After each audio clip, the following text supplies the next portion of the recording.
Hello, my name is Lee. I'm the conflict resolver, and I'm here to help you have a more peaceful life. I've done a bunch of videos about becoming a better listener, and they have a lot of good advice in them. But today I want to talk about something else. Why is it so hard to take all that good advice about listening? But first, please like and subscribe.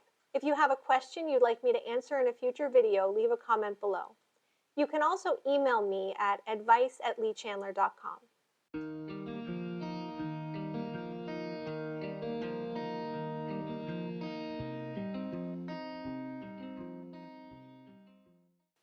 We all know how to be better listeners at this point. Focus fully, be curious, ask good questions, reflect. I could go on, but I've done that in other videos. And if you're anything like me, you've listened to those tips and thought, yes, I should do that. And then you went right back to doing whatever you normally do. And this is probably true not just about listening, but about a lot of good advice you hear and read. It sounds great and you want to do it, but it falls away once you're in a real life situation. Since I think it's really important for all of us to become better listeners, I want to address the three main reasons that we have trouble improving our listening. The first reason is that we have deeply ingrained habits around listening because we're all listening all the time. And deeply ingrained habits are very hard to change. So give yourself a break. Whatever kind of listener you are, you've been perfecting it for your whole life. It's going to take time and attention to change it. And you probably aren't going to get anywhere if you try to totally transform all at once. That's definitely going to get you good intentions and bad results.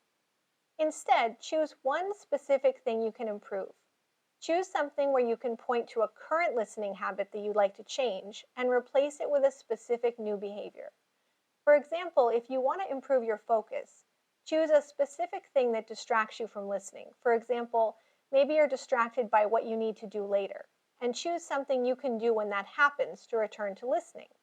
For example, take a deep breath and let the distracting thought go. By making it specific, you make it easier to follow through, and you give yourself the practice you need to make focusing a new habit. The second reason is that listening isn't just one thing. We listen to all kinds of people and content in all kinds of environments and situations. We listen when we're in great moods and when we're in terrible moods, when we're busy, when we're bored, when we're well rested, and when all we want in the world is a 20-minute nap.